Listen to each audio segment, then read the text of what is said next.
É, hoje são 15 de fevereiro de 24. Eu acho que essa é a nossa terceira ou quarta reunião só sobre o João.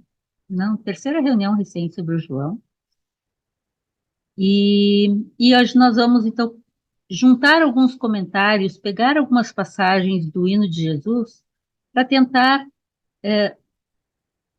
compreender melhor o que de fato ele pode ter dito, sentir, intuir melhor o que pode ter sido essa vivência, essa experiência, esse rito, né? E o que isso tem a nos dizer, como isso pode ser uma força que possa nos impulsionar na reta direção.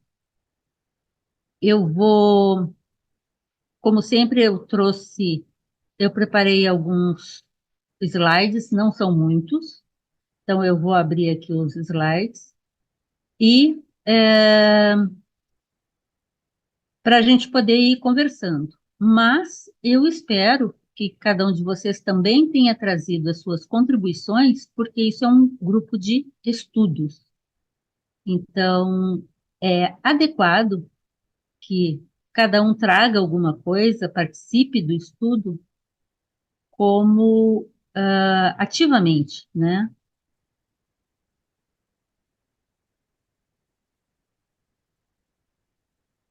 Ai, espera aí um pouco. Ah, agora deu. Meu computador estava travando aqui. Muito bem.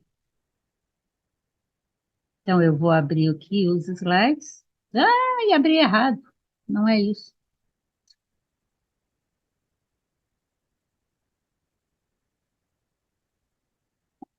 Aqui. Então, quem quiser falar, é só levantar a mãozinha ou chamar a atenção, que aí a gente abre a tela. Lembrem de abrir, então, o microfone, mas procurem manter o microfone fechado quando não estiverem falando, para que os sons ambientes não se misturem aqui e não venham, acabem, né, atrapalhando, entrando mais sons aqui para misturar.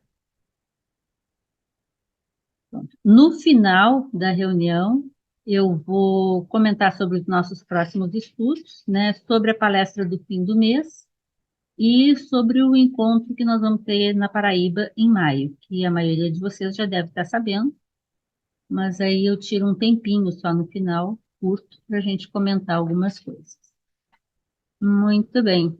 Espera aí que tem uma coisa me atrapalhando aqui, e com ela aqui na frente eu não consigo abrir o meu material. Vai, agora vai. Pronto. Muito bem. Então, seguindo com o livro Agnoses de João, seguindo com o hino de Jesus, eu também estou apanhando do aplicativo. Muito bem. O hino de Jesus, nós vamos tecer alguns comentários sobre o hino. E realmente eu espero que vocês tragam também contribuições.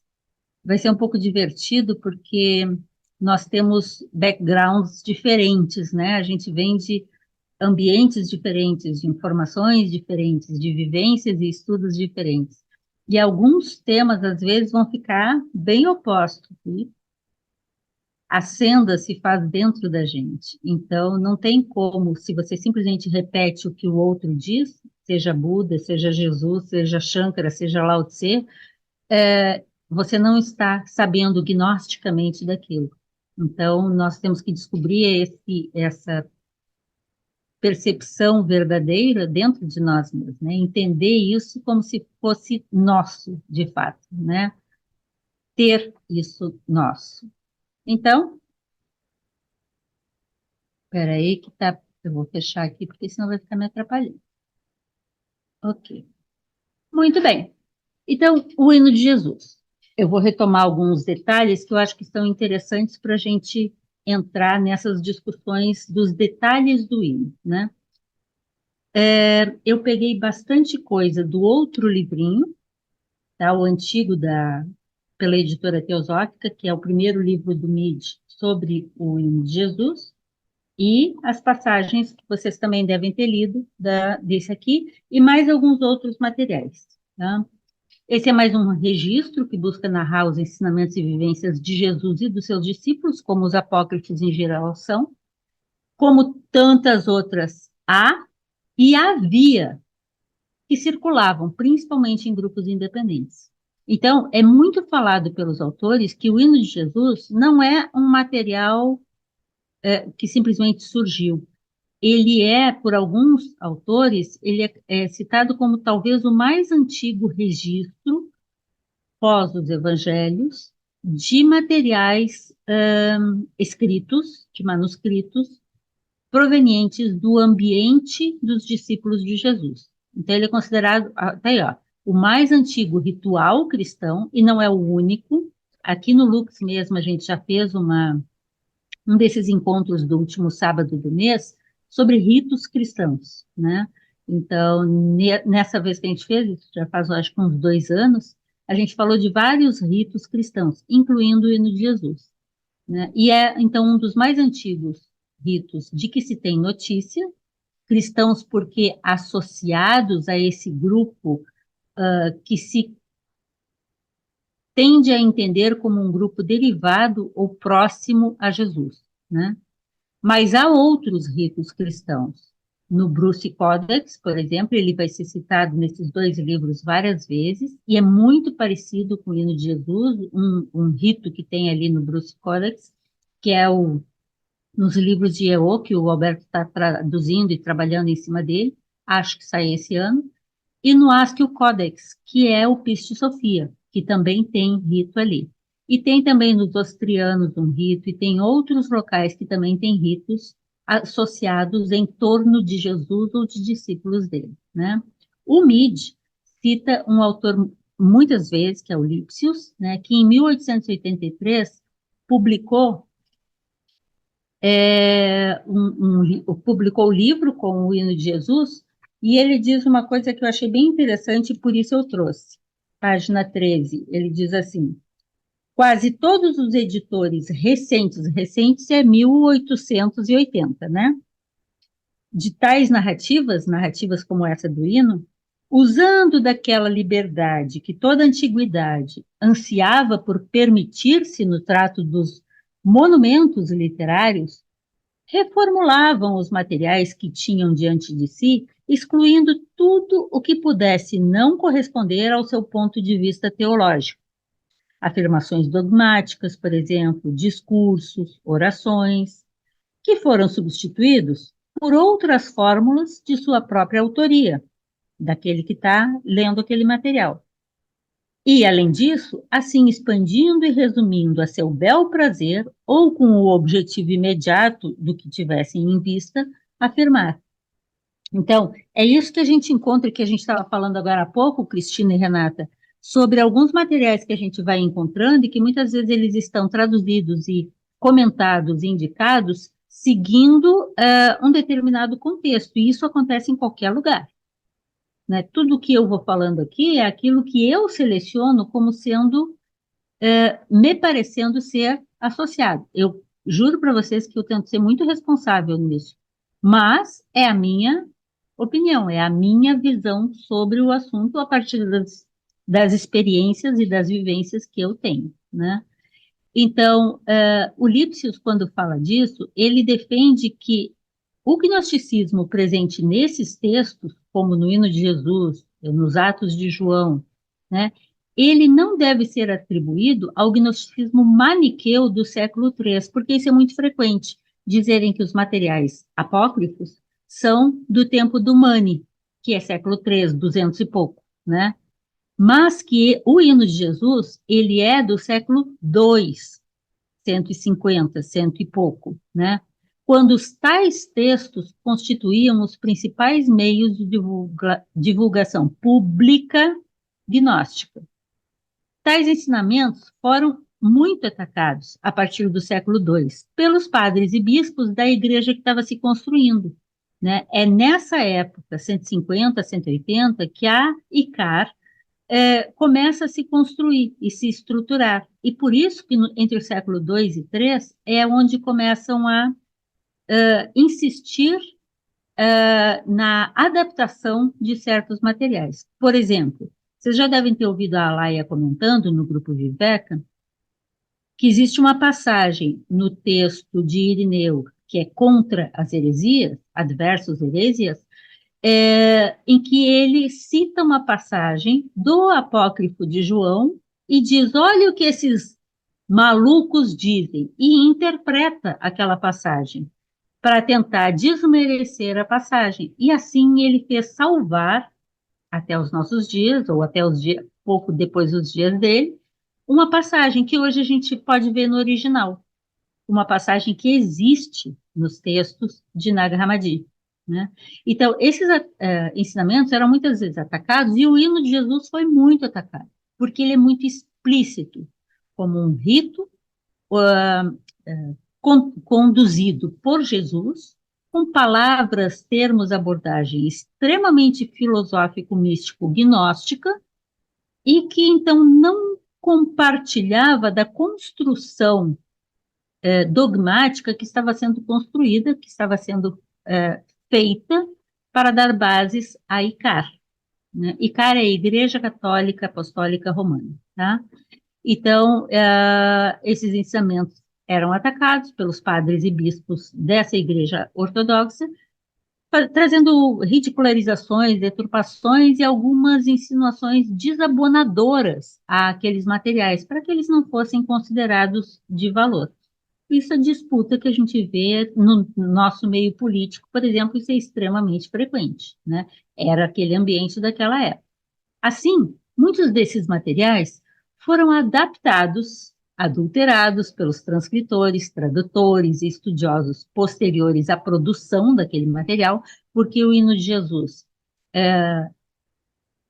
o original mais antigo que se tem, é do século II, a cópia mais antiga que se tem é do século II, mas ele teria sido escrito no século I DC e a sua origem teria sido no século I AC. Então, por vezes, esses materiais, para se ajustarem ou confirmarem certos princípios e doutrinas da ICAR, eles que queriam ser difundidos, eles eram, então, ajustados, né? Os gnósticos, em geral, não respondiam a esses ataques, pois, diz o Mide, sabiam que os mistérios da vida interior não poderiam ser decididos por meio de um debate vulgar. Então, aparentemente, foi uma opção que os gnósticos assumiram de não ficar discutindo isso. Depois do tempo de Paulo, depois do tempo de Valentino, aí sim as discussões começam a ficar mais acirradas, né? Porque aí sim esses materiais começam a ser considerados heréticos. Lembrando, a palavra heresia significa fazer uma escolha. Então, eram condenados como heréticos aqueles que faziam uma escolha diferente da escolha oficial, né, que era escolher a ICAR, a interpretação da ICAR. Aí diz o Mídia, que eu achei muito interessante. Os ensinamentos místicos do seu evangelho, né, do evangelho dos gnósticos, no sentido dos ensinamentos deles, destinavam-se àqueles que conheciam a natureza da vida interior por experiência direta, que é o que Jesus vai defender, inclusive, no hino, quando ele diz: quem não dança não sabe o que está acontecendo. E se você não vivenciar isso, ele não é seu, é apenas um discurso que você faz da boca para fora, né? Para para os restantes, né, esses ensinamentos que não eram uma vivência direta, constituíam loucura. E isso até hoje a gente vê acontecendo, né? Suas narrativas, dos gnósticos, também parecem com frequência basear-se em acontecimentos reais da sua vida interior. Em Nag Hammadi, a gente tem muitos textos. O Exegese da Alma é um deles. O Halógenos também apesar de ser um texto egípcio, né? Textos que relatam uma vivência interior. como é o caso do hino de Jesus também, né? O Evangelho de Madalena, baseiam-se em acontecimentos reais da sua vida interior, bem como na experiência espiritual direta, subsequentemente apresentadas em formas populares, no sentido de capazes de serem entendidas. Nestas últimas, a maravilhosa complexidade, a enganosa sublimidade do êxtase apocalíptico e a superabundante e fértil tecnologia que deliciava os membros dos círculos internos dos cristãos gnósticos eram excluídas, e todas elas traduzidos a termos mais simples. E é isso que muitas vezes se diz sobre os evangelhos ortodoxos, tanto os sinóticos quanto o quarto evangelho.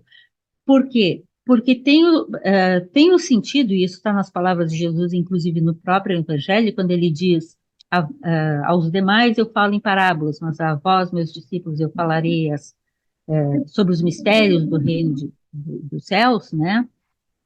De que é necessário adaptar a linguagem para que aqueles sujeitos possam compreender. Jane, fui, fui Tá. eu sem, fui eu Não, sem Gui, tudo querer. bem. Fui Então, eu sem querer. para que as pessoas mais comuns pudessem entender algo daquele ensinamento. Porque, mesmo aqui, se a gente só lê o rito, eu acho ele até bonito, mas ele entra com um palavreado, muitas vezes, que a gente não compreende, porque não é do nosso dia a dia, não é do nosso vocabulário comum, não é simples, né? Então, assim, os ensinamentos precisam, muitas vezes, ser dada acessibilidade, né? Ser colocados numa linguagem um pouco mais simples para que sejam melhor compreendidos, mas é no fundo do coração que eles devem ser compreendidos. Aqui, né? E aí tem mais uma passagem que ele segue dizendo assim, eu gosto muito dessa passagem, porque citando Lipsius, ele continua fazendo essa discussão sobre por que esses materiais não chegaram a nós, né? Por que esses ensinamentos ditos diretos de Jesus não chegaram a nós? Ele mide, cita o Lipsius novamente, diz assim: os bispos e professores católicos desconheciam o melhor meio de deter este fluxo de escritos gnósticos e a sua influência sobre os fiéis do que adotando arrojadamente as narrativas mais populares dos livros heréticos e depois de eliminar cuidadosamente o veneno da, aspas, falsa doutrina, ou seja, a gnosis, né? Substituí-las, essas partes, por uma forma purificada nas mãos do público, né? Ou seja, acho que foi na terça, a Laia, alguém fez um comentário sobre aquela passagem que está no Novo Testamento, que diz, que é atribuído a Jesus, eu sou o caminho, a verdade e a vida. A simples retirada de um verbo ali do meio muda o sentido. Eu sou, Ein Sof, é o caminho, é a verdade, é a vida, né? Então, assim, pequenas adaptações podem modificar completamente o conteúdo. Então, para hoje, estudando o hino, várias das passagens eu coloquei algumas opções para a gente pensar o que está ali. Porque é um texto muito antigo, de uma linguagem desconhecida para nós, e inclusive para os tradutores, porque os tradutores não estão mais ambientados ali. Tradução é uma tarefa muito complexa, né? E assim, traduzir sem compreender o contexto onde aquilo está colocado torna essa tarefa ainda mais penosa e mais fácil de errar na hora de fazer a escolha da tradução, né? Então, felizmente, essa purificação não foi completa e alguns venenos dessa falsa doutrina, né, e heresias, se mantiveram preservados. Um exemplo são esses dois, o hino e a cruz de luz. Outros exemplos são os códices, né, de Bruce, de Berlim e de Nag Hammadi que foram encontrados, e agora a gente tem os manuscritos do Mar Morto também. Então, é muito material para a gente estudar. Tem que se preparar, porque é pouco tempo para tanta coisa. Algumas preciosidades ainda alcançamos, né? Ainda chegamos a conhecer, como, eu estou dizendo, ó, os hinos dos Atos de Tomé, desses códices que eu estava falando, Sofia, né? Graças, diz o Mide, à divina providência, né? Mide cita a possibilidade proposta por um autor alemão, Kreienburg, que o hino é gnóstico, e seu autor seria o mesmo autor do quarto evangelho. Quem teria escrito, redigido, guardado e passado adiante o hino de Jesus teria sido o mesmo autor que redigiu, organizou, passou adiante o quarto evangelho como a gente o conheceu do passado, né? E isso no século I DC, que é o momento, a gente já falou sobre isso, do filo-judeu, naquela escola do filo-judeu, né? Anterior ao tempo em que os gnósticos eram rechaçados como heréticos. Nesse tempo, nesse tempo, o hino de Jesus não era considerado material herético. Lembra quando a gente estudou Bardesanes? A escola de Bardesanes não era considerada herética. Foi naquele período do Bardesanes que começou os ataques maiores, do século II para o século III. E por isso, começou a ser, do século III para o IV, começou a ficar tão difícil a manutenção desses materiais. E muitos foram queimados, literalmente, né? Então, provavelmente esse autor seria Menander. Menander é discípulo de Simão o Mago. Simão o Mago, um dos maiores discípulos de Jesus, né? Menander é o instrutor de Basílides, ele é daquela região de Antioquia, o Menander, né? E o Basílides, por sua vez, é o instrutor de Valentino. Quem gosta muito de Basílides é o Jung, né? Século I DC, tudo isso. E são anteriores ao tempo em que os gnósticos eram chamados de heréticos. Um outro autor, o Zan, diz que o hino seria derivado, não é só ele, vários autores eu vi referindo que o hino seria derivado do quarto evangelho e o mais antigo testemunho do quarto evangelho. Mas há controvérsias. No evangelho original estariam no evangelho, no quarto evangelho original estariam os relatos mais exotéricos dos ensinamentos de Jesus. E nas passagens do hino e da cruz que estão nos Atos de João, seriam os relatos mais internos, esotéricos, mais interiores, né, mais reservados, que, ricos em símbolos e figuras, destinavam-se aos buscadores da gnose, e não aos cristãos comuns. Então, aí já pulando lá na frente, uma outra passagem que ele fala, que eu marquei também, diz isso. No caso do quarto evangelho, a narrativa do evangelho é anterior ao texto gnóstico dos incidentes do evangelho. A narrativa do evangelho é anterior e o texto gnóstico desses incidentes, como o hino e a cruz, foram reescritos posteriormente? Ou as ideias gnósticas existiam anteriormente aos escritos do Evangelho e a matéria foi incorporada aos atos gnósticos, derivada diretamente do mesmo corpo de ideias que inspiraram o Evangelho? Ou seja, será que existiam já esses ensinamentos gnósticos antes da escrita do quarto Evangelho? Ou será que, ao escrever os evangelhos como a gente os conhece, então tais materiais foram colocados a público pela primeira vez? Não. Há muitos registros de que materiais já existiam, circulando em grupos reservados, em grupos mais específicos, né? A maioria dos quais vai ser conhecido como grupos gnósticos, mas também os grupos dos terapeutas, os derivados dos grupos dos essênios, e grupos mais menos ortodoxos, né? Então ele diz, eu já li aqui, né? Então, também são citados, essa passagem eu acho legal demais, Agostinho e Jerônimo, século IV, né? O Santo Agostinho e o São Jerônimo, né? Chamados assim. Eles também se armaram contra esse tipo de material, porque havia muitos escritos gnósticos circulando, e o material que interessava aos ortodoxos, o que eles queriam? Se apropriar deste material e, como a gente sabe, que esse material fosse destruído. O hino de Jesus era usado entre os priscilianistas, que são derivados dos maniqueus, é um grupo herético que atuava na Espanha, liderado por Prisciliano, né, que é um grupo derivado dos maniqueus no século IV. Não tinha Espanha, né, na Península Ibérica. Né?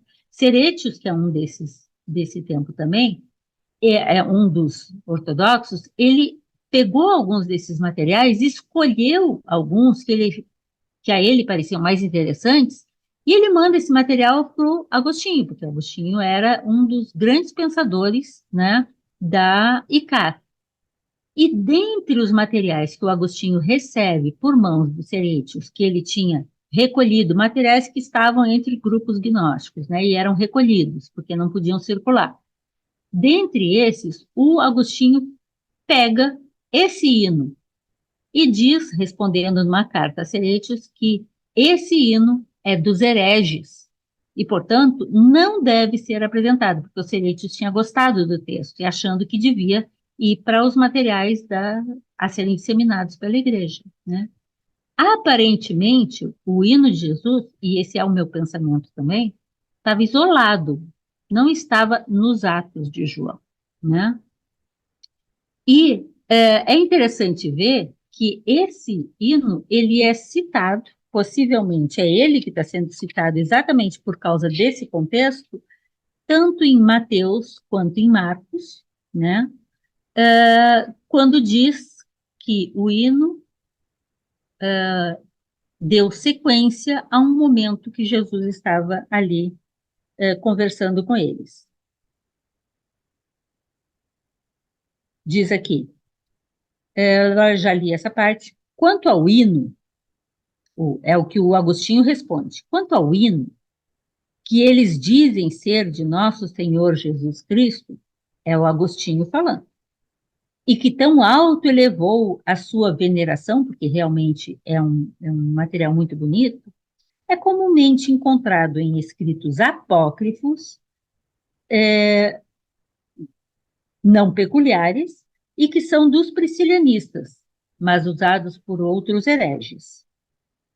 Aí o Agostinho acrescenta uma citação, retirada da introdução do manuscrito gnóstico do hino, que diz: o hino do Senhor, por ele cantado em segredo aos santos apóstolos, seus discípulos, pois está dito no Evangelho.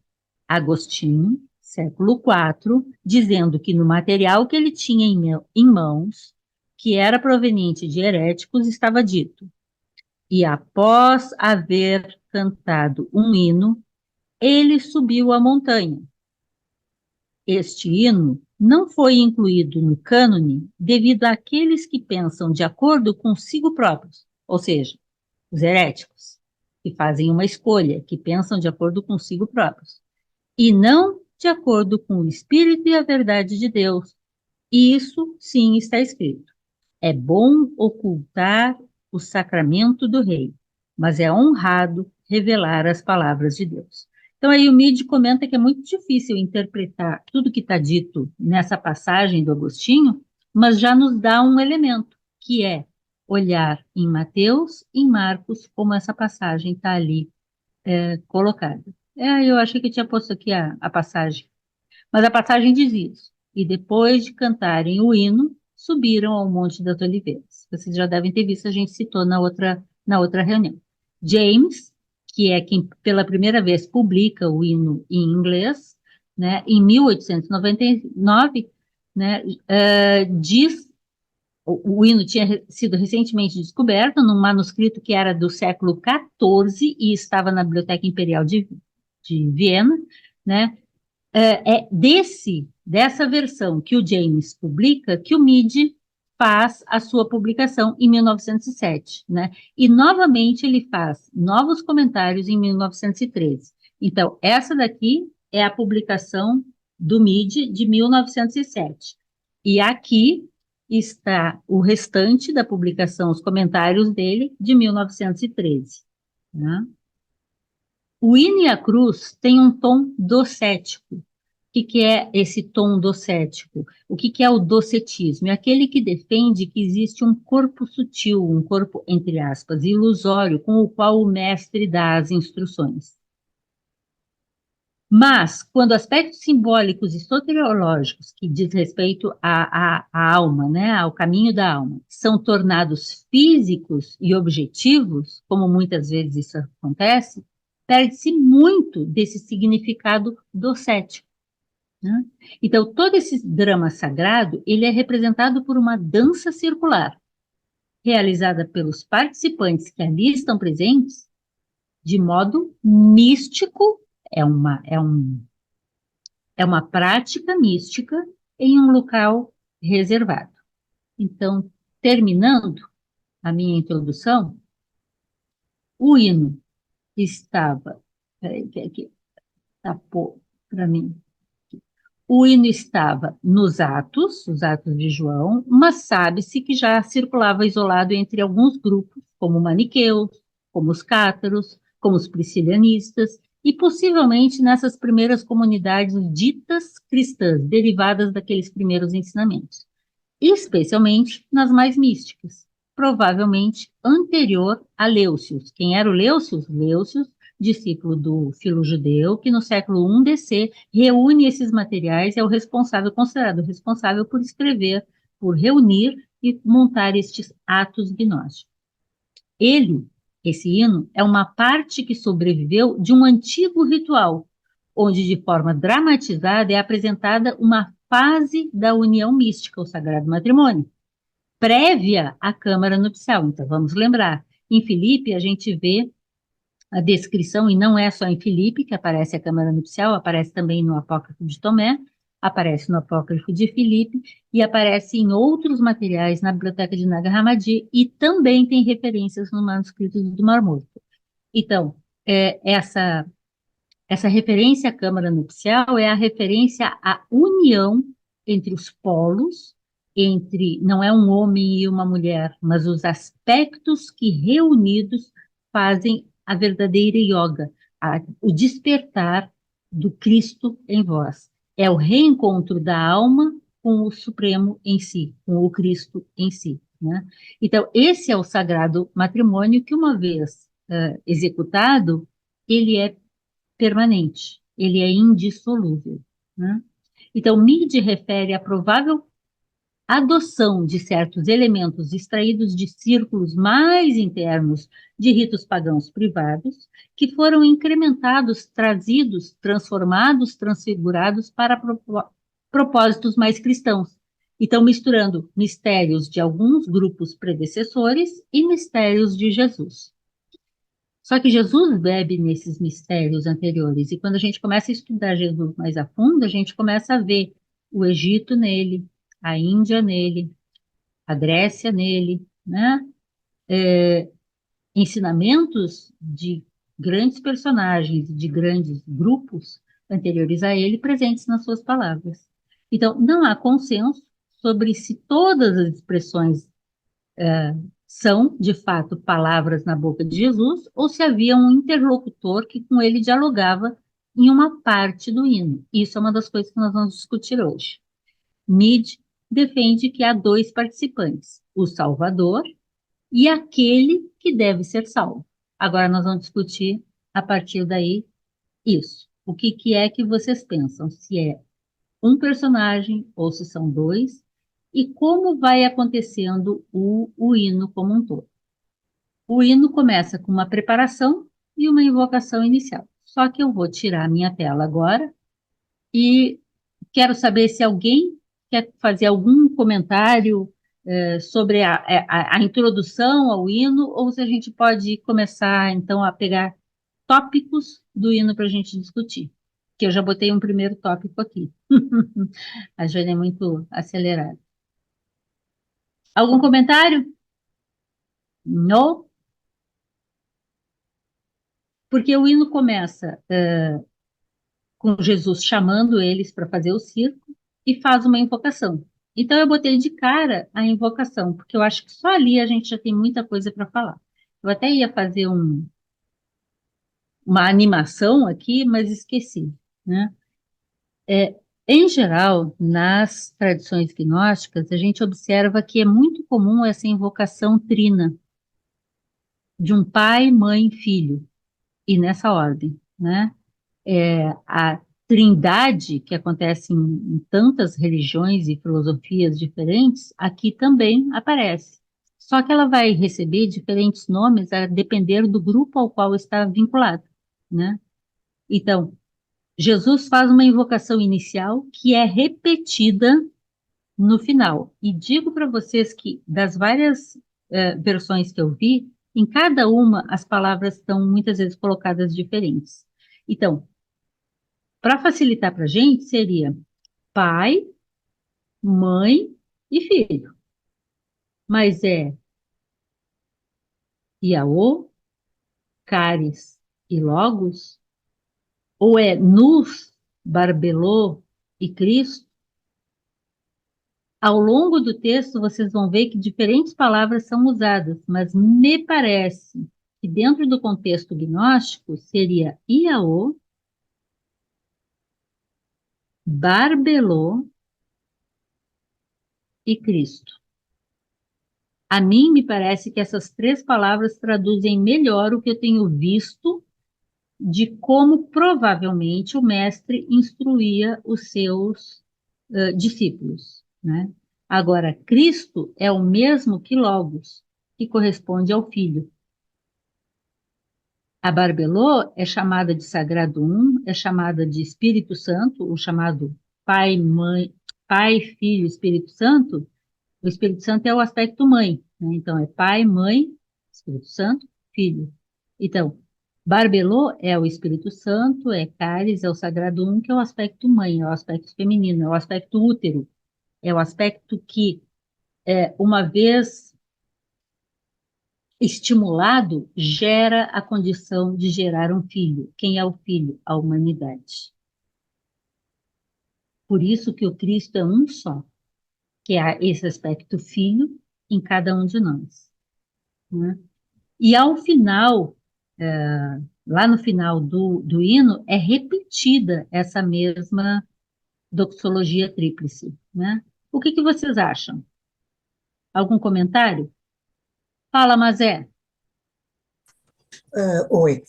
É o seguinte, no texto, nos comentários, ele menciona também a questão da graça, que aqui está como Barbelô, que poderia também ser Sofia. Sim.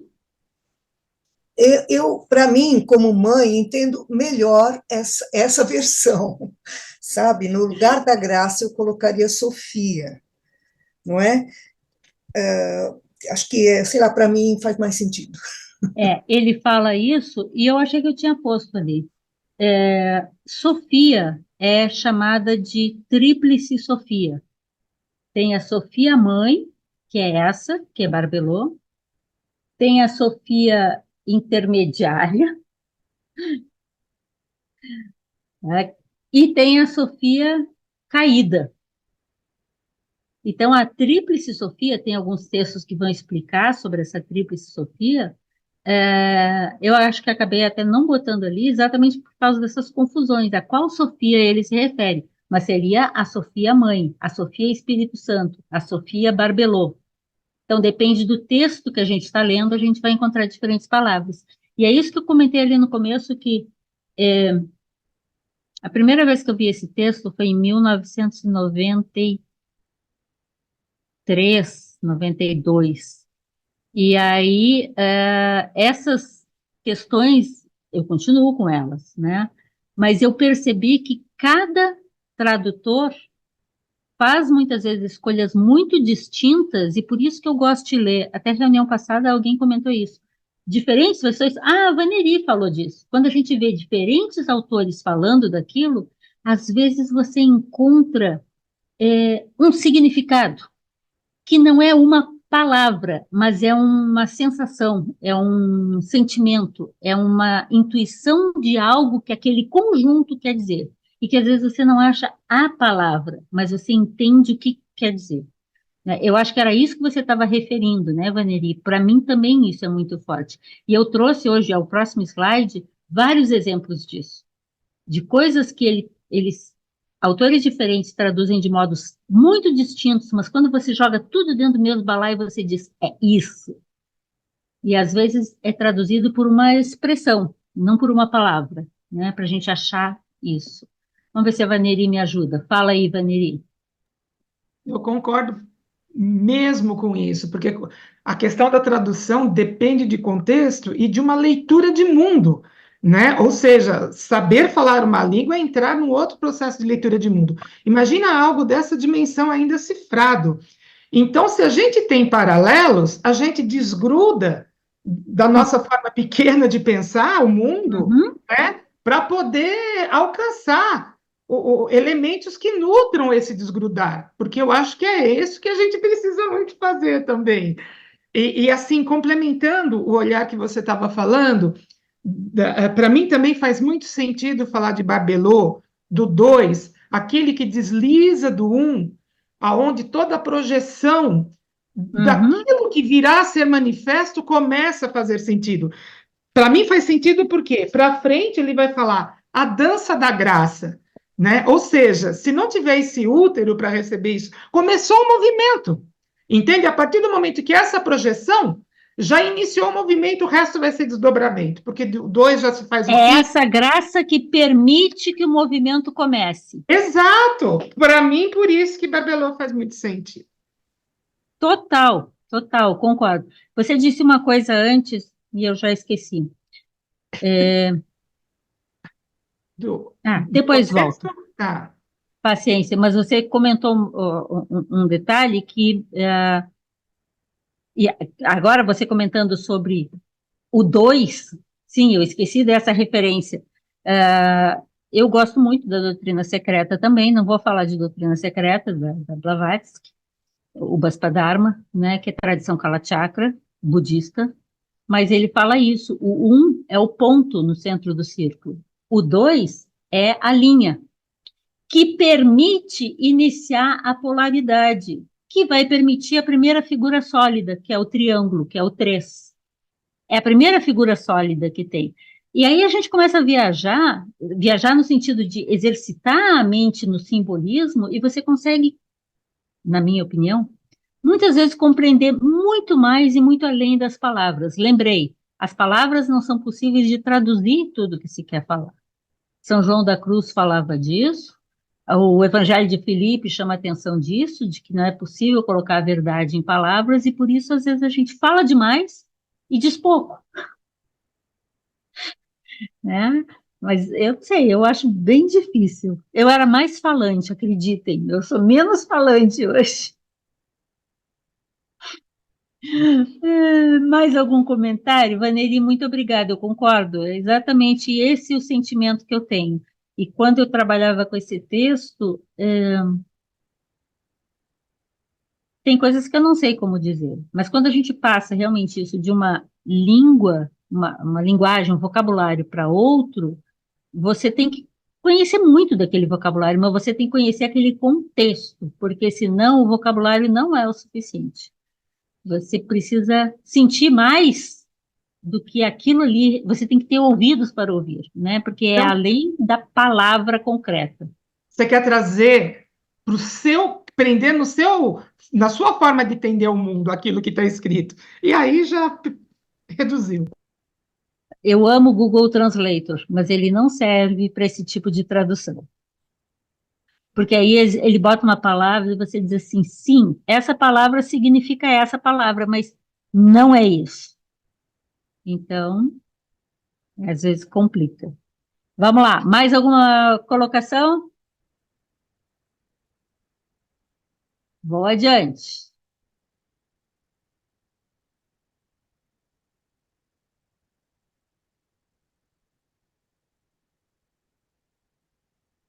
Aí, Jesus chama eles, né? E pede a eles, eu troquei, desculpem, primeiro faz a roda e depois ele faz a invocação, né? Mas ele chama os discípulos, venham, façam um círculo e deem-se as mãos. Isso é a formação da roda, a formação do círculo, ou da mandala, né? E solicita aos discípulos que estão ali presentes que eles respondam a cada uma dessas invocações que ele faz com o amém. Então, como a gente estava vendo aqui, ele diz: glória a ti, Yaô, amém. Glória a ti, Barbelô, amém. Ou Sofia, Sofia mãe, né? Como vocês colocaram, sim. Glória a ti, Logos, Filho, Cristo. Aí, glória a ti, Sagrado Espírito, glória a ti, Sagrado Um, glória à tua glória. Nós te louvamos, ó Pai, nós te louvamos, ó Luz, na qual não existem trevas, né? Então, assim, eu já vi diferentes traduções desses 9 versos. E a gente vai ir construindo. Mas ao final de cada uma delas, um amém. E aí Jesus então diz: vem. Ele dá esse comando de se darem as mãos e moverem-se em um círculo, ou seja, uma dança circular. E para cada sentença, ou par de afirmações, né, que aí vem depois aquelas afirmações duplas, né? Eu seria salvo e eu salvaria. Ou tem outras traduções para isso, que eu vou trazer aqui para vocês. E respondam com o amém. Vamos discutir o amém. Assim, fazendo isso, seria gerado um solo sagrado, uma mandala, um lugar onde fosse possível um ensinamento de mistério, não uma aula qualquer, mas algo que exigiria um estado de ser, um estado de mente, um estado de coração de outro nível, mais sutil, para tendo ouvidos para ver, tendo ouvidos para ouvir e tendo olhos para ver, isso conseguisse ser percebido na sua real dimensão, né? Então, seria gerado esse círculo que ele chama um solo sagrado, e esse solo sagrado é para ser afastado das perturbações do mundo. Então, aí, por exemplo, a gente vai fazer esse encontro do Lux lá na Paraíba. E uma das exigências do Alberto foi: não pode ser um lugar qualquer, não pode ser um hotel comum, não pode ser um clube, porque o ambiente pesa, faz diferença. Por isso que quando a gente entra em certas capelas, em certos templos, você naturalmente se sente levado à reverência. Por isso que quando se entra em certos locais, por exemplo, eu fui à Inglaterra e eu não quis entrar lá nas masmorras que tem ali na beira do rio do Tâmisa, porque eu disse: não, eu não aguento, eu sou muito sensível ao ambiente. Então, assim, é essa geração de um ambiente apropriado, afastado das perturbações do mundo, e esse rito era feito, então, em segredo, provavelmente num local apropriado. Não era lá na beira do Mar da Galileia ou numa praça, não, era num local reservado. Por isso foi tão difícil de encontrar cópias desse texto. Não é um texto que tenha tantas cópias, né? E esse local no qual o sacramento ou o mistério pode ser celebrado, porque não pode ser celebrado, não pode jogar pérolas aos porcos, certo? Não pode ser celebrado em qualquer lugar. Então, nessa roda, círculo, mandala, né, com a presença dos discípulos e com amém, esse círculo representava a Ogdoad Celeste, que é uma uma expressão muito utilizada nos textos gnósticos e que é proveniente da tradição alexandrina, da tradição grega, né? Das 8 esferas. Tanto que em Sofia tem que alcançar a Enéada. Tanto que existe um texto que é sobre a Ogdode e a Enéada, porque é o ultrapassar os 8 níveis, os 8 eons, que são vinculados ao mundo. A partir do 9º é de um ambiente mais sutil, ainda é mundo, mas é mais sutil, né? Então, são as chamadas 8 esferas celestes e que estão relacionadas às estrelas fixas. Eu sei que alguns de vocês vão poder explicar isso agora melhor para a gente. E que deve ser transcendida, superada. No centro do círculo externo, das 12 forças, ou 12 discípulos, ou 12 signos, ou 12 hierarquias, porque 12 tem de mais nas tradições de mistérios, está o mestre que é o hierofante deste momento. Nesse centro ficava o mestre e provavelmente um neófito, um que estava suplicando por ser liberto do domínio do mundo e alcançar a liberdade espiritual. Alguém que espera a salvação, espera tornar-se também um filho do homem. O homem é o antropos. O homem é o homem com H, é o Adão Cadmon, né? Que não é um homem, que é o doutrina secreta mãe-pai. Alguém que espera a salvação representa nesse momento, a Sofia arrependida, que aparece nos textos gnósticos muito frequentemente e muito descrita na Sofia de Jesus, no Pissofia, no livro Pissofia, que é o Códice de Áspio. Eu vou repetindo essas coisas, mas é que aos poucos vocês vão guardando as informações, tecnologia, né? Esse que está ali como candidato que preparou a si mesmo e que clama e aguarda por seu esposo, ele como alma, para unir-se, sagrado matrimônio, na câmara nupcial, unir-se a ele ou a si mesma, porque o Cristo é o si mesmo. Jung diz que o Cristo é o Atman, que é o si mesmo, que é o aspecto espiritual em cada um de nós, que é um só, e é com quem a alma busca reunir-se novamente, né? E ser levada, assim, essa alma, de volta à casa, à sua casa do Pai. O mesmo que está no hino da Veste de Glória, no Bardesanes, o mesmo que é a história do filho, né, que volta para a casa do Pai, do filho que é perdido no mundo e volta à casa do Pai, libertando-se, assim, do sofrimento, que é assim que fecha o hino, né? Se tivesses sabido o que é o sofrimento, terias o poder de não sofrer.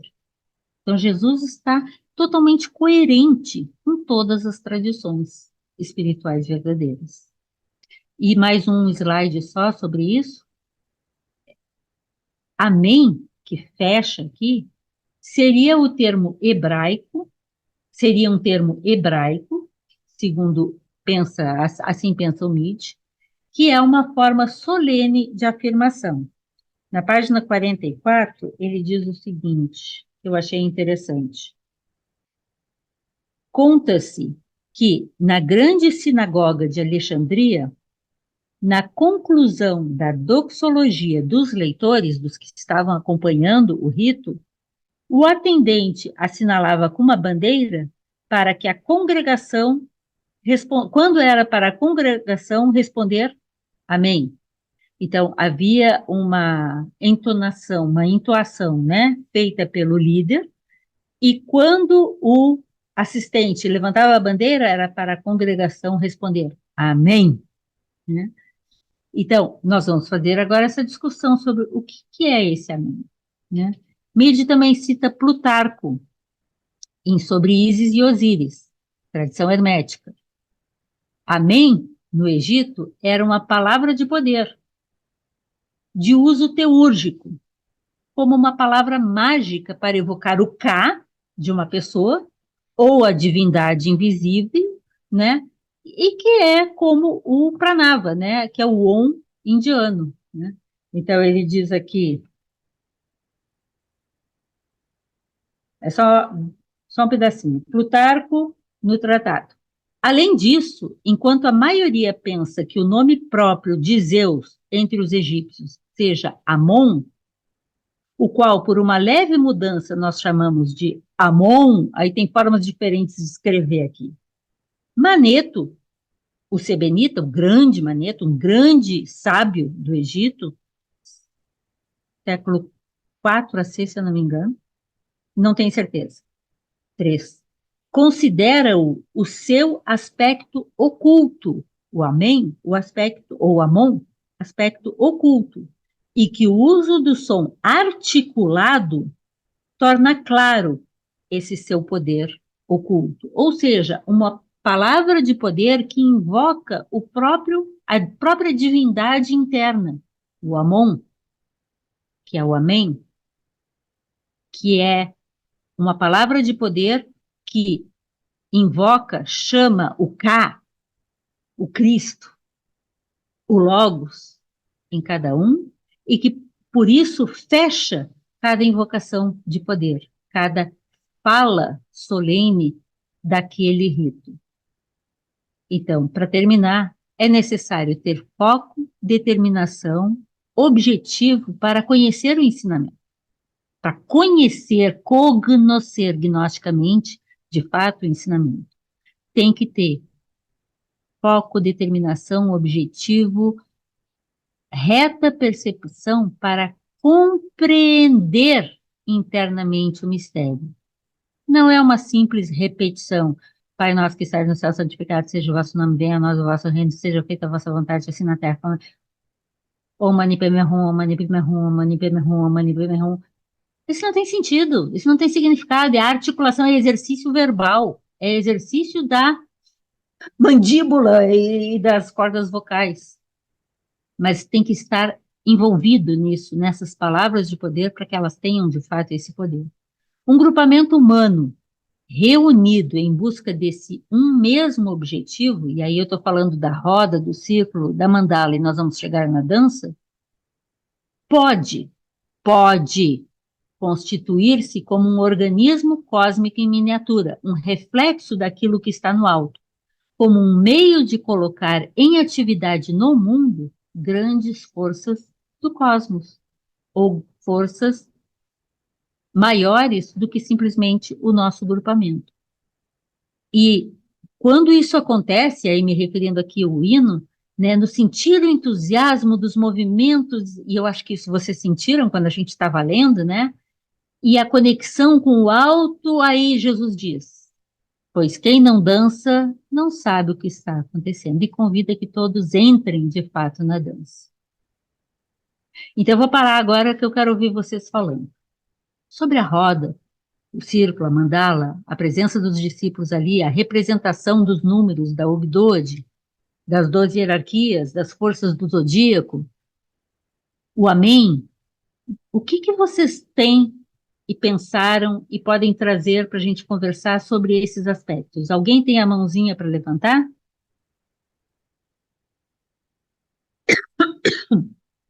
Vou voltar. Algum comentário? Vocês veem como nos textos gnósticos aparece muitas vezes essa referência de Sofia como alma perdida no mundo, ela desce aos infernos e ela tem que galgar de volta, vencendo cada um dos arcontes que está à frente de cada um desses níveis, desses círculos dessa Ogdode. Então, o círculo da dança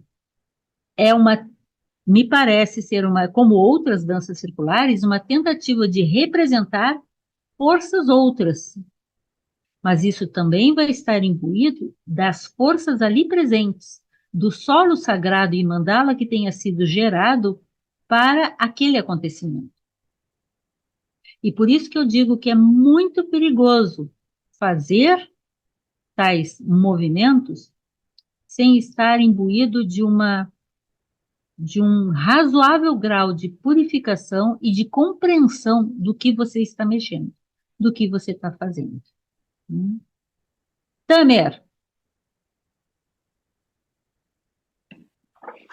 Oi, tá me ouvindo? sim, diga. No Yorubá, a palavra axé, que é vulgarmente conhecida no Brasil, tem a conotação de poder de realização. É isso. Então, os orixás têm o seu axé, mas não é só isso, né? Quando alguém diz, olha, feliz aniversário, axé. Então, é mais do que o axé dos orixás. Eu quero me referir a essa... Sim, é o assim seja. Assim seja. Exato, isso. Isso. Força para ti. Isso. Não tem uma tradução para isso. Exatamente. Tem um algo. Poder de realização, exatamente. Eu gostei de poder de realização, nesse sentido de que isso se faça. É isso, é exatamente isso. Exatamente isso. Perfeito. Não é por acaso, né? Fala, Fábio. Abre o teu microfone. Agora sim, né? Sim. Então, pensando sobre o amém, no mínimo é um termo carregado de muito simbolismo. Dá para se pensar No assim, mínimo, um porque- termo carregado de muito simbolismo por muito tempo. Isso. E que me parece que marca, como se marcasse no ouvinte, a expressão assim, Peraí, só um minuto. Eu vou ter que botar o áudio. Tá, desculpa. tá, Fala. ok. Como se marcasse no ouvinte, como se realizasse no ouvinte uma marcação, tipo, presta atenção nisso. Não Uhum. é? Então, apesar, ou não digo nem apesar, por ser pelo menos uma expressão carregada de muito simbolismo, tudo que vem antes dele, se não for um ensinamento válido, um ensinamento adequado, ele vai se marcar da mesma forma. Eu estava lembrando do amém repetido a exaustão nos cultos de hoje em dia, né? Agora, amém, irmãos. E o coro todo responde amém. E muitas vezes são palavras que não, né, não conviriam, mas que marca igual pela força do amém. Vão marcar aquilo ali. Às vezes me preocupa isso, igual como o Tamer estava falando aqui, como isso pode acabar tirando a força, o poder dessa expressão que banaliza. Sem dúvida. Mas a palavra tem força. Isso. E este é um problema. Como você estava dizendo. E se, penso eu, de outras leituras e experiências que eu tenho, você não está preparado para este amém e para aquilo que foi dito, pega igual. E você pode não estar preparado e pode dar ruim. E por isso que eu insisto, não se faz um rito sem muito preparo, sem saber o que está fazendo, sem compreender o que está fazendo, sem trabalhar a purificação. Né? Então, assim, eu tenho este rito em muito alta conta, e eu penso que ritos não podem ser feitos assim. Vamos fazer um rito ali, vamos ali. Não, não é assim. É um preparo.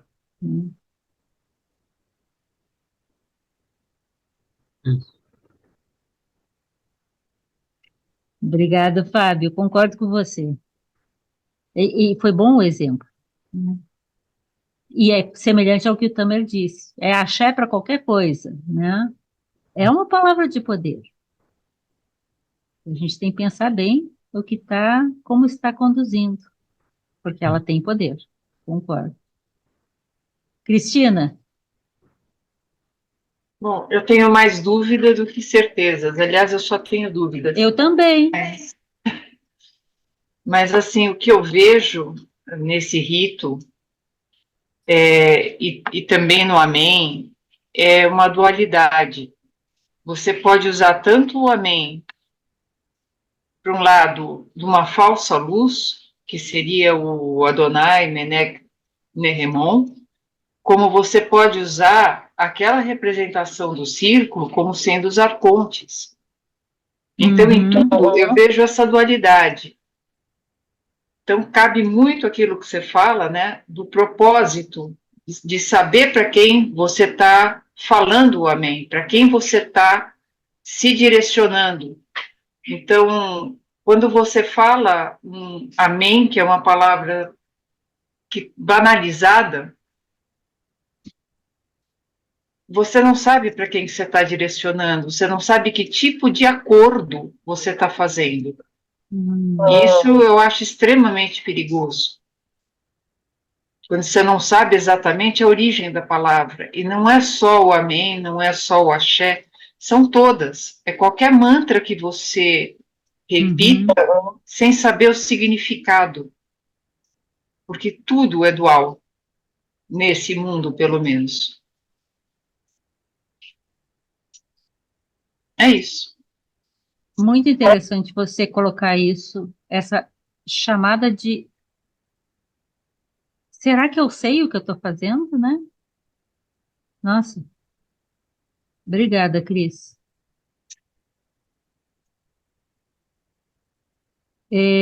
Ana Paula,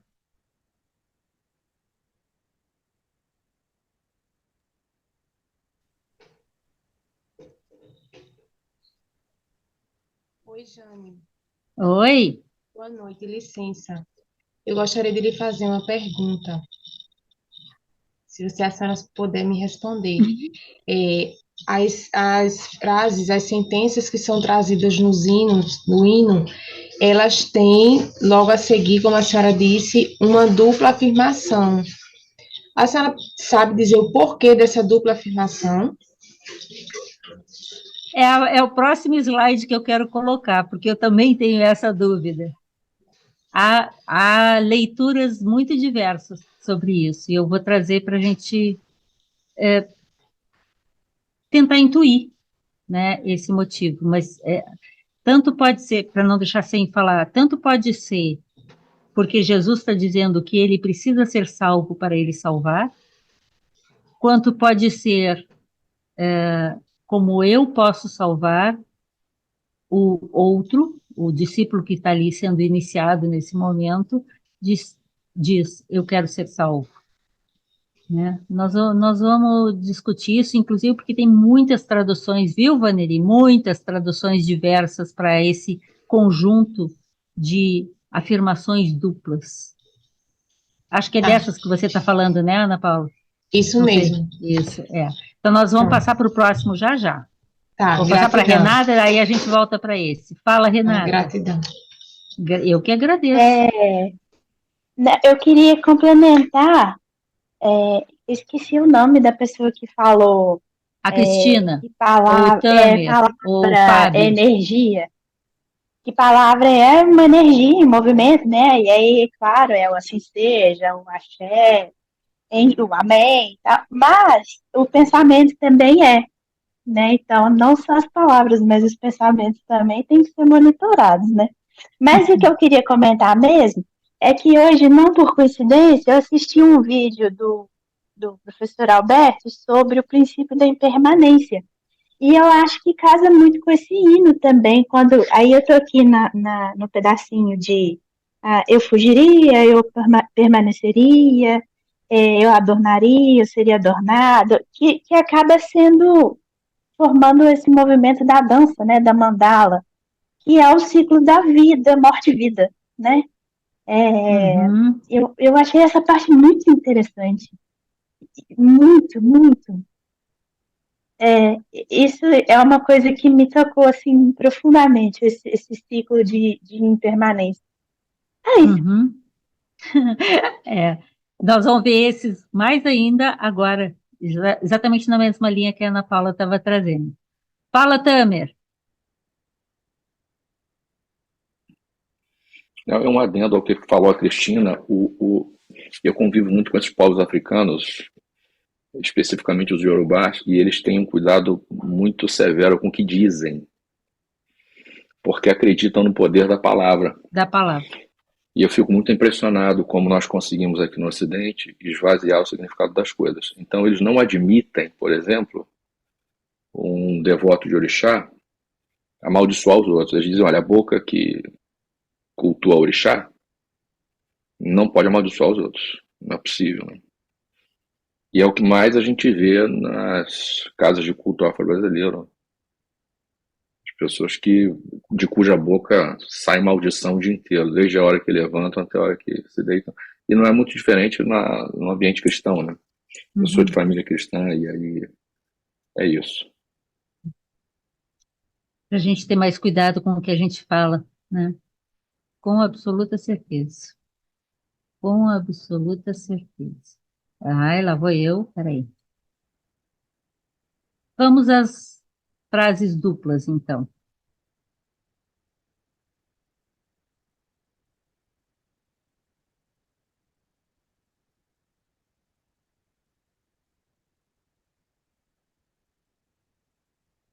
Segundo o Mid, eu vou colocar duas opções aqui, e aí nós vamos conversar. Segundo o Mid, na opinião dele, e não é só dele, tá? Não são adequadamente indicadas essas frases para apenas um mesmo falante. Segundo ele, na leitura dele e de vários outros, a leitura dessas frases duplas, né, eu seria e, portanto, eu faria, e alguém até me perguntou no grupo do WhatsApp, por que essa conjugação? Nossa, essa foi uma parte muito difícil da tradução, porque tá lá, I would, alguma coisa. Só que as possibilidades de interpretação e as diferentes versões que tem das traduções permitem diferentes construções verbais e construções dessas passagens. E eu vou trazer agora várias delas para a gente conversar um pouco, e naquela linha do que a Vaneri falava, tentar intuir, sentir o que estaria sendo dito. Então, diz ele, são melhor entendida como a expressão de duas distintas pessoas atuando em um mesmo drama-mistério. Haveria duas pessoas no círculo. Não era dirigido essa fala a todos os discípulos, na interpretação, no entendimento do Mid. Os discípulos em torno ali estariam para auxiliar a gerar o campo, a mandala, e representavam os poderes do alto. Eles seriam como os alicerces, os sustentáculos representativos de cada uma dessas forças, que muito frequentemente são representadas como 12 forças. Para Mid, seria, por exemplo, o postulante diria, eu poderia ser salvo, ao que o hierofante responderia, e eu salvaria. Eu seria liberto, e o hierofante diria, eu libertaria. E o coro em torno confirmaria com a palavra de poder, o Amém. E, interessantemente, chama a atenção o Mid, que são 7 súplicas pelo aspirante. E sempre de imediato, o hierofante, Jesus no caso, promete, afirma que faz aquilo. E é confirmada essa afirmação pela entoação, pelo entoar da palavra sagrada, do Amém. No entanto, outra interpretação eu faço pensando na construção do rito como um todo. Jesus forma o círculo, pede que eles se deem as mãos e que eles respondam amém a cada afirmação. Então, ele faz uma invocação tríplice, formada por 3 estrofes de 3 versos. A cada uma delas, eles respondem o amém. E aí ele começa essas frases duplas, que talvez, por ser a estrutura de um rito, e um rito exige uma invocação e uma preparação do ambiente, me parece, por isso eu digo, eu, Jane, sinto, que são em outra forma verbal, como um compromisso de fazer o mesmo com o ou para o aspirante, da seguinte forma: em sendo eu salvo, eu salvaria. Ou seja, se eu alcançar essa salvação, eu sou capaz de salvar. Em sendo eu liberto, eu libertaria. Essas duas expressões primeiras, em quase todas as traduções, são iguais, são assim, são salvar, são o verbo salvar e são o verbo libertar. Mas daqui em diante começam a haver variações.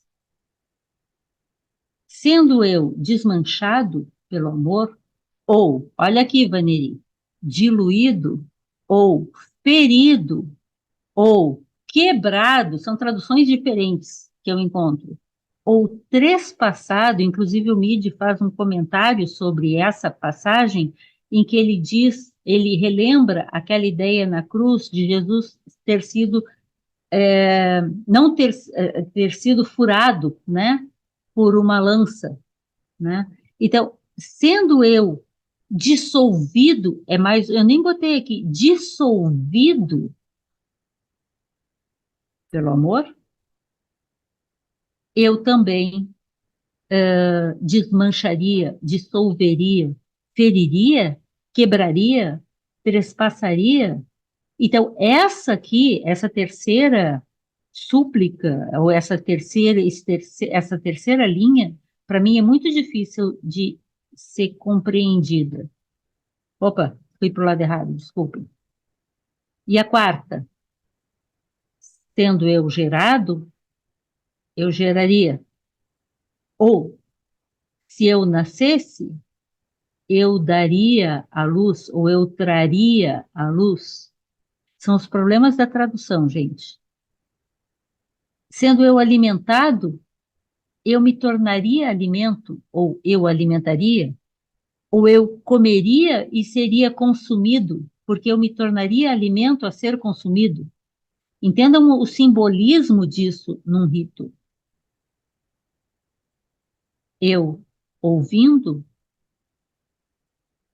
ou eu tendo ouvido, eu ouviria. Se eu ouvisse, eu seria capaz de ser ouvido. O que me importa, o que me chama a atenção aqui nessas frases, e o Midi diz que são 7, mas aparecem 8, é o verbo que está em ação ali. O primeiro verbo é salvar, o segundo é libertar, o terceiro é ferir ou desmanchar ou ser furado, traspassado. Depois é gerar, e por isso trazer à luz. Depois é alimentar ou comer, né? Depois é ouvir, e depois é, sendo eu compreendendo gnosticamente, né?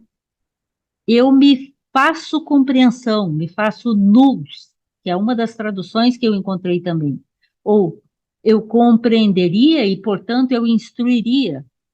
E o Midi diz que também a palavra que está originalmente aqui tem o sentido de ficar de pé, de estar firme. E ele cita o understand, estar firme, né, do inglês. E por último, ser abluído, ou banhado, ou batizado, ou receber a abluição, ou purificado.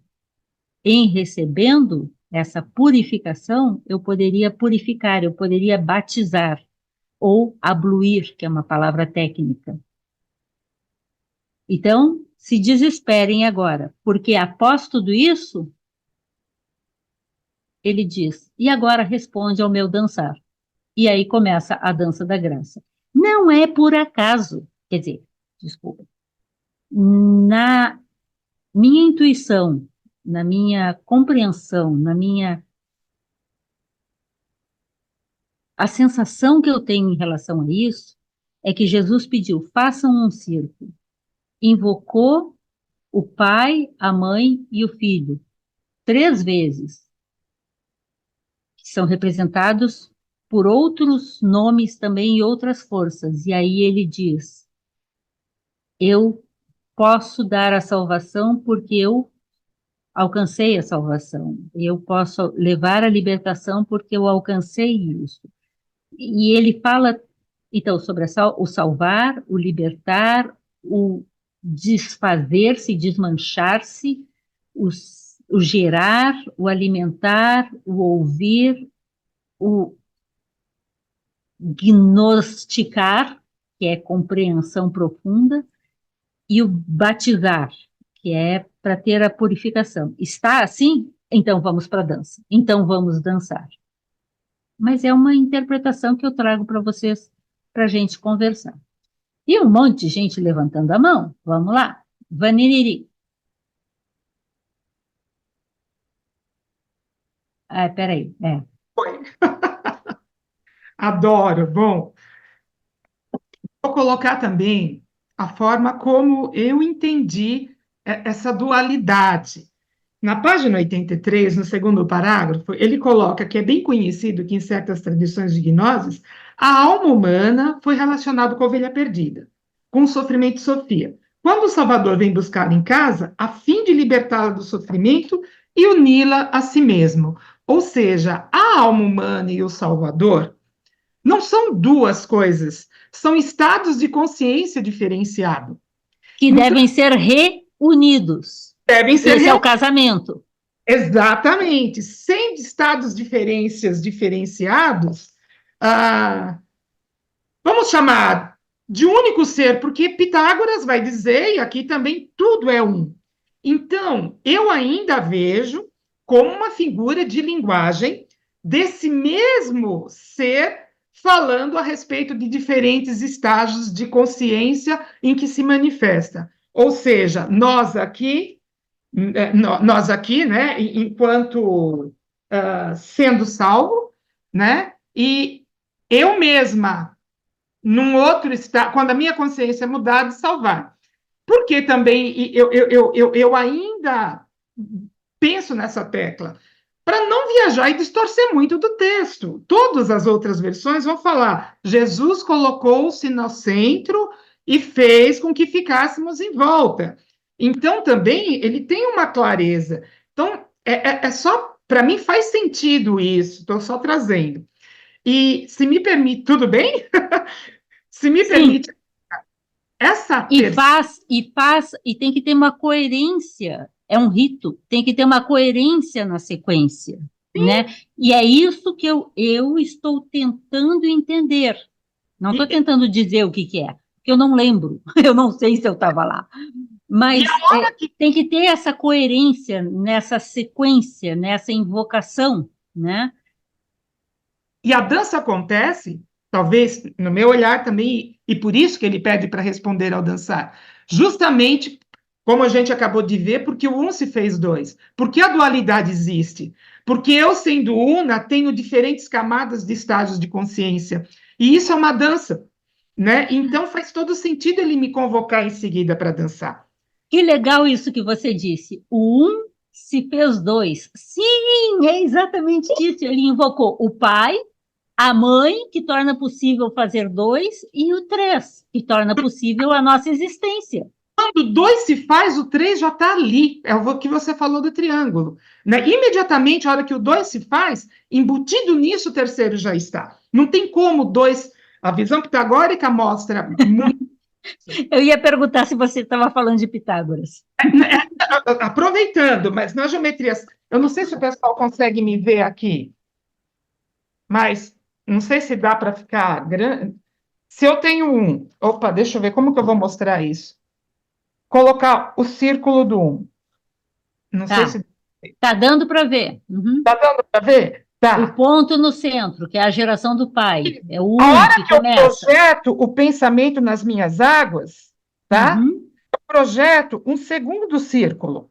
Sim, É o mesmo um, só que é todo útero, onde toda a ideia desse... Isso aqui deveria ser tracejado, sim. porque é tão inominável. E aqui eu tenho condições de projetar isso, que também não para de crescer. A hora que eu faço a Vésica Piscis, o 3 está aqui. Entendi. O 3 já está aqui, ó. Aham. O triângulo está. Então, o terceiro, se eu passar uma reta, essa distância daqui até aqui, daqui até aqui e daqui até aqui são iguais. São iguais. A hora que o 2 se faz, o 1, o 2 e o 3 já está. Já estão. E, na Então, verdade, isso sempre está e sempre esteve e sempre estará, né? Ainda tem isso. agora eu queria colocar mais uma pimenta, e eu chamo de pimenta, porque a gente tem que sair da nossa caixinha, tem que sair de milênios de pecado que colocaram em cima dessa palavra, tá? Para a gente entrar numa outra qualidade do sagrado. O terceiro item, sendo desmanchado, ferido, quebrado, trespassado, e eu ainda encontrei, da professora Maria Gabriele Bozin, penetrado. Sim, sim, também tem essa. Eu esqueci. É verdade. Também tem. Quebra. O que penetra? Qual que é a raiz etimológica da palavra sexo? Seccionar. Uhum. Quebrar. Penetrar e ser penetrado. Mas vamos por favor. Agora pode me atirar tomate, mas vamos sair da caixinha do pecado, né? E ir para uma possibilidade de um sagrado totalmente gigantesco, que é a minha capacidade de gerar e Geração, que é o Isso. próximo. Geração, que é o próximo. desdobrar tudo isso. Né? Eu sou uma pessoa capaz de desdobrar todo esse ensinamento se eu me conectar com outro grau de consciência. Bom, é só para a gente lembrar. Acho que é isso, já falei demais, tem mais gente querendo falar. Obrigada. Muito obrigada. Não, desculpa. Gente, eu estou desligando porque eu estou com a glicemia muito baixa, eu estou tendo que comer. Obrigada, Vaneri. Fábio, o Fábio está coçando a cabeça assim. Ai, ai, ai. O que foi?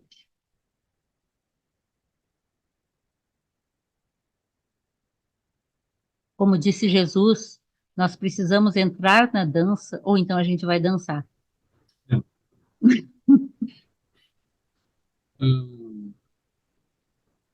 Eu vou ler porque eu penso melhor escrevendo.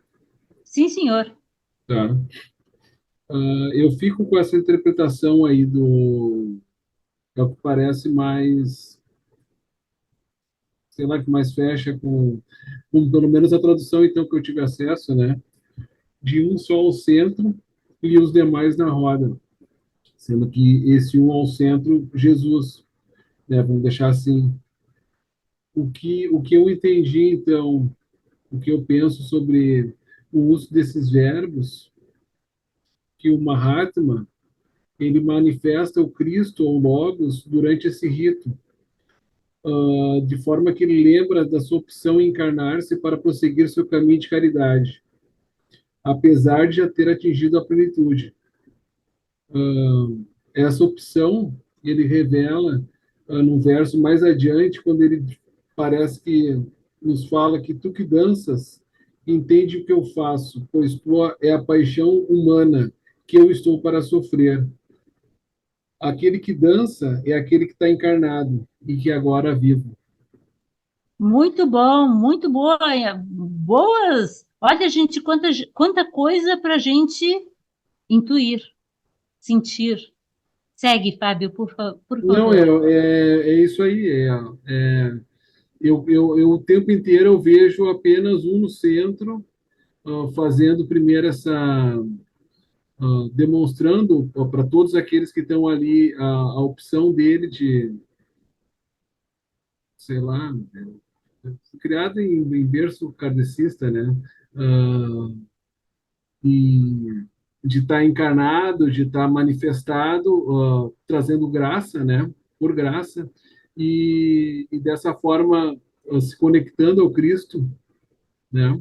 Ele, Jesus, um homem, né? Se conectando ao Cristo e mostrando, olha, foi minha opção fazer isso e aprendam, né? Aprendam que eu estou aqui, como ele fala muitas vezes, né? Aproveitem, né? Que não é para ser. E ele fala várias vezes isso, né? Aproveitem enquanto eu estou aqui. Ele nos apócrifos, ele reclama muito. Eu estou aqui, eu e vocês ainda não entenderam, né? Muito boa essa interpretação também, porque ele não estaria falando com outro, mas com aquele que ele de fato é. Isso, é o que eu achei. É o que eu achei. É uma boa interpretação. Obrigado.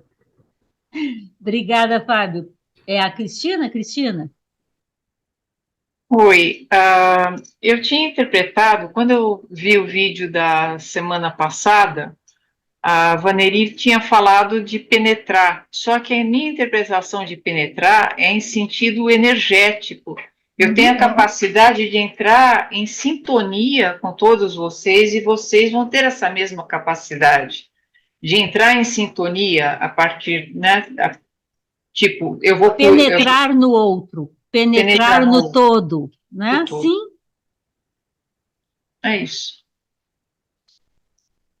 E eu acho interessante porque, e isso não está distante do que a Vaneri estava falando, é quando há essa penetração que há esse desmanchar-se, que há esse tornar-se o outro, né? Então, O sagrado sexo, né? é o sentir isso. Coisas para a gente pensar. Eu queria entender o que de fato lá estava sendo dito, mas peço a ajuda de vocês. Assim a gente pode andar, ir mais à frente, né? É exatamente isso, Cris. Tamer. Esses verbos, sendo liberto, libertaria, gerado, geraria, isso me remete novamente aos africanos que dizem assim: axé não se cria, axé se transfere. E aí a pergunta que eu te faço, que me ocorre, que eu deixo a todos, obviamente, é a seguinte: se eu entendi, tratava-se de um ritual iniciático, este ritual em que Jesus estava no centro e chama João ao centro. E aí a minha pergunta é: será que o caminho de volta para casa, o caminho de retorno da alma, não seria necessariamente um caminho iniciático? E em caso positivo, Sim, não sim, se faz. sim. Então, ótimo. A pergunta que eu concluo, e eu já suponho qual seja a sua resposta, porque eu assisti a palestra, enfim, que você deu, que você publicou ali, que você deu na Sociedade Teosófica há 4 anos. A pergunta é: em sendo o caminho de volta um caminho iniciático, eu suponho que há necessidade que alguém que veio antes transfira essa gnose para quem vem depois, porque senão fica impossível. E esse é o papel de Jesus. Exatamente. É o que ele está se oferecendo a fazer. E por isso que ele fica desesperado. Eu estou falando e vocês... Porque senão o sujeito começa a canalizar de lugar nenhum. São essas coisas bizarras que a gente vê hoje.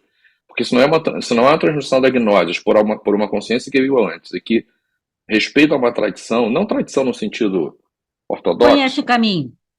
Exatamente. Porque como é que vai um cego guiar outro cego pelo caminho? Né? Enfim. Então faz sentido.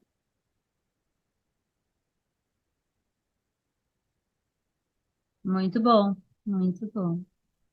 Obrigada, Tamer. Márcia, depois a Sônia. Não, Márcia não abriu o teu microfone. Ele não está querendo abrir.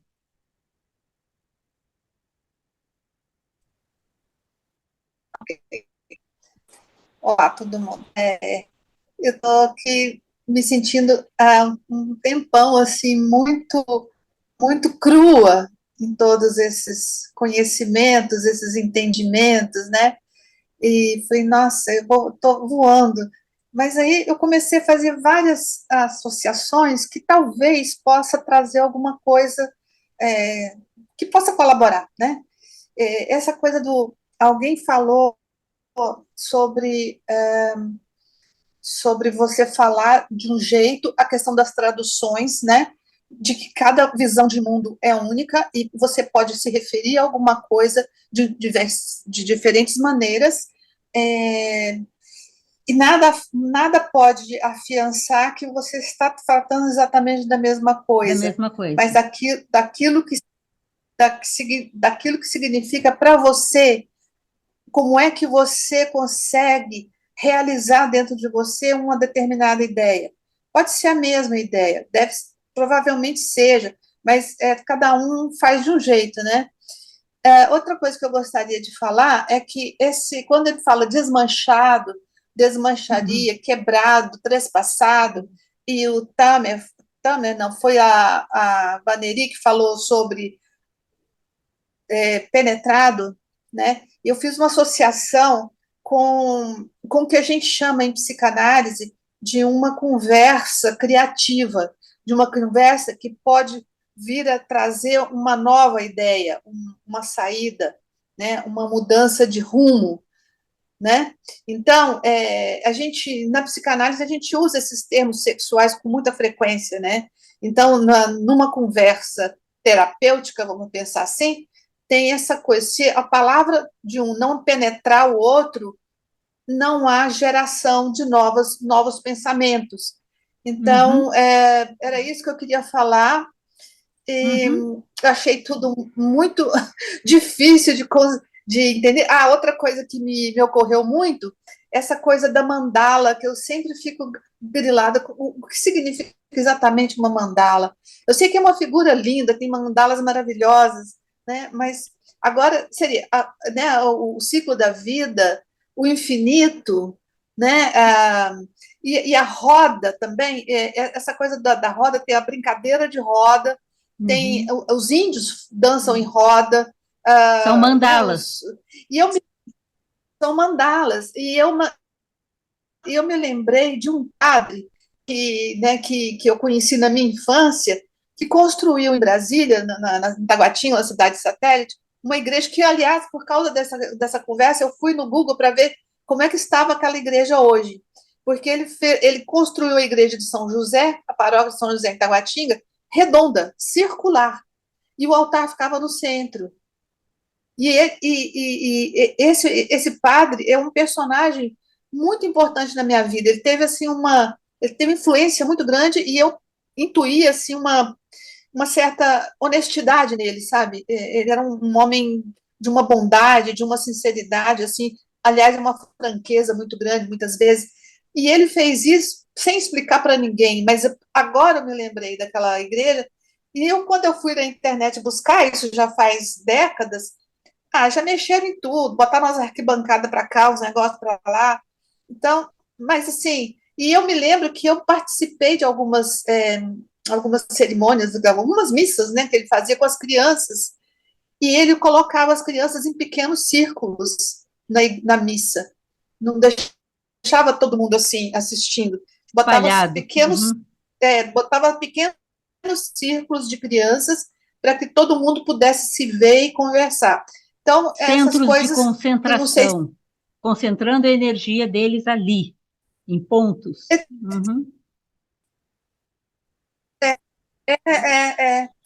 Encontros, né? Pontos de encontro.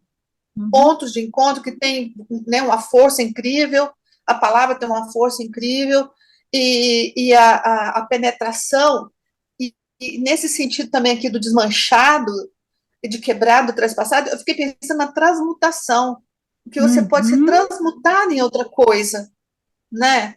Então, uma palavra, um sentimento, ou uma intenção, ou uma ação mesmo, pode ser transmutada, né?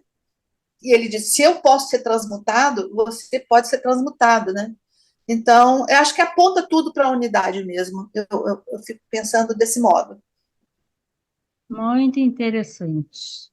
Vejam, me parece, a partir de tudo que vocês estão dizendo, e agora a Sônia vai comentar, que há essa sequência, essas 8 afirmações, elas parecem ter uma certa sequência, né? Salvar, libertar,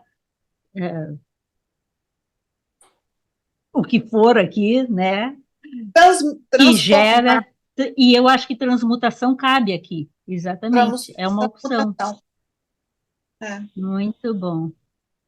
Obrigada, Márcia. Sônia, eu estou aqui, tá? Eu só vou fechar aqui um minuto. Tá. Não, eu estou tão absorta aqui pensando. Eu não sei se estão me ouvindo. Está me ouvindo? Sim, estamos te ouvindo. Ah, sim, tá, obrigada. Não, eu estou tão absorta aqui pensando que eu fico viajando, literalmente. Na minha viagem aqui, quando a Vaneri fez aquela simbologia, me veio como tu atirar uma pedra na água, ela faz aqueles vários círculos, assim, né? Achei tão lindo, e me veio essa imagem, que é muito bonita, assim, que é a energia, a transcendência. Mas, e acho que já foi colocado, né? O que me parece, né, e o que eu sinto, é que é sempre de mim para mim e de mim para o outro, mas só é para o outro se eu consigo entender. E tem uma parte aqui que me chama, dentre todo, obviamente, né, é que, assim, eu tenho que compreender a partir do meu sentir, porque eu só entendo, né, o que faz sentido é o que faz sentir. Então, quando diz ali, eu não tenho morada, eu tenho moradas. Eu não tenho lugar, eu tenho lugares. Eu não tenho templo, eu tenho templos. E assim, aí eu sou uma lâmpada para aqueles que me veem. Às vezes eu fico pensando, Jesus, já tendo entendido tudo isso, como que ele explicaria para as pessoas o que realmente ou como elas deveriam caminhar, né, por aí, para poder contribuir com as outras pessoas, porque eu entendo que só tem sentido a gente, se eu digo, eu quero estar em paz, eu tenho que estar em paz e transmitir esta paz. Então, assim, como que eu transmito essa paz? E aí eu fico pensando, me colocando lá atrás, assim, acho que ele deveria querer gritar, né? O que não entenderam ainda, que tudo parte de mim, tudo parte da gente, não de eu mim. estou falando tanto e vocês não entendem? Não entendem que tudo parte da gente. Quer dizer, se eu saio por aí dizendo que todo mundo tem que ser bom e eu não sou boa, qual é a coerência que tem isso? Se eu estou dizendo que eu sou uma lâmpada para aqueles que me veem, a confirmação disso é o amém. Mas só tem sentido dizer o amém se eu entendi isso. Porque se eu não entendi, não faz sentido eu dizer, eu só vou repetir o amém. Então, assim, se eu sou o espelho para aqueles que me percebem, amém. Isso é de uma grandiosidade, né? Eu sou o caminho para ti que és um peregrino.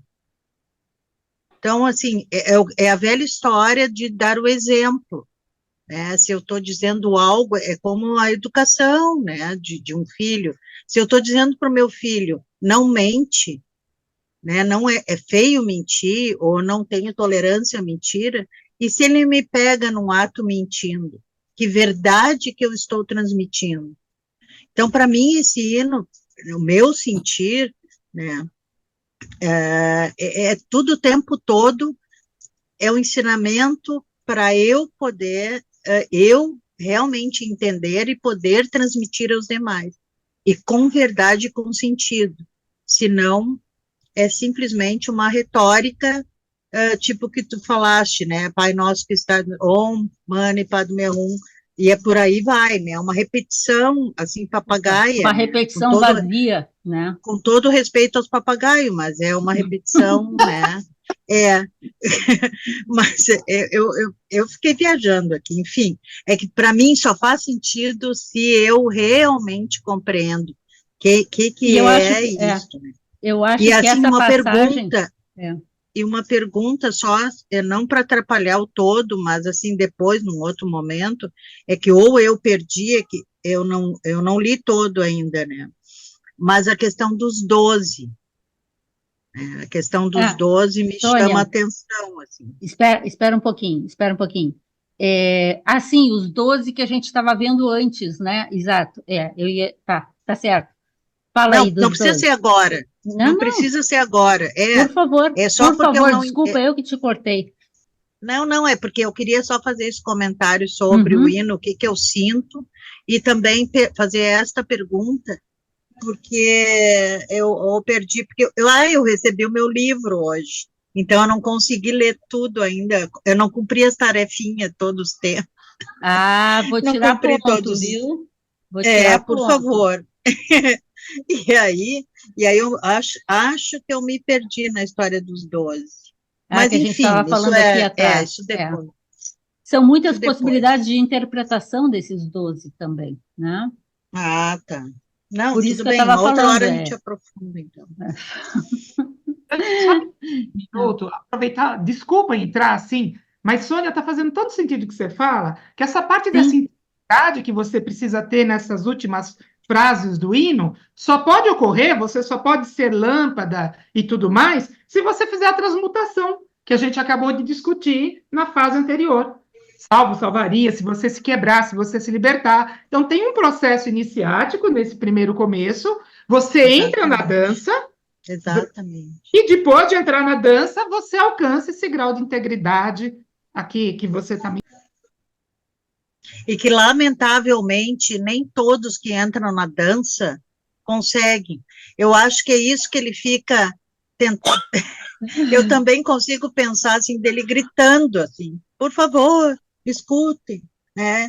Tu não consegue isso, né? Se eu só consigo me libertar, aí eu libertaria alguém. Né? E por aí vai, assim, exatamente. enfim, e parte da gente com a gente. Né? E aí é que eu vejo esse círculo, é tão simbólico, esse círculo, sabe? É que Tem tudo tantos parte de um ponto e simbolismos chega. ali. É Isso. muito rico, nossa, é muito riquíssimo. Eu trouxe o vídeo, viu, gente? Não sei se vai ter momento ou não, mas eu Pois trouxe. é, não, eu agora que olhei para o relógio, gente, me desculpem. Que Me horas desculpem. estamos? Já Ai, são desculpa, 9 eu acho que horas. eu falei demais. Desculpa, é Não, que eu não sou foi você, prolixa, Sônia, eu sou não eu. consigo ser objetiva, desculpa. Não.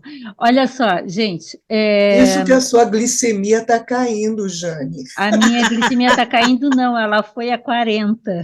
Eu só Opa, amanheci. opa. Por isso que eu sumi um pouquinho, tá? Desculpa. É muito treino já. Mesmo com 40, eu consegui não apagar. Sônia, foi muito pertinente tudo que você botou. Eu fui correndo lá na cozinha e voltei, por isso que eu fechei a câmera, tá? Mas eu hoje ainda pretendia botar o vídeo, o som da Vaneri, o que a Ai, Vaneri trouxe. a Vaneri Vaneri, pode cantando. ser na próxima? Sem problema?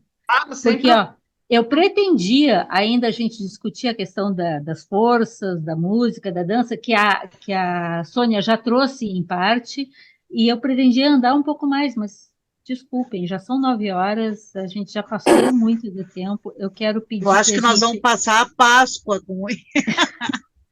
encerre agora, né? Com E essas, vai com essas descansando. ideias que a Sônia trouxe, que todo mundo aqui trouxe, de a gente pensar, quando a gente pensa Jesus conduzindo um rito, tem que ter coerência, como a Sônia estava chamando a atenção. Existe uma coerência na condução do rito, existe uma coerência no círculo que gira, existe uma coerência na energia que está sendo posta em ação, existe uma coerência na sequência das palavras. Então, por isso a nossa discussão teve muito a ver com isso, quando o Tamer trouxe aqueles elementos das tradições africanas, Exatamente.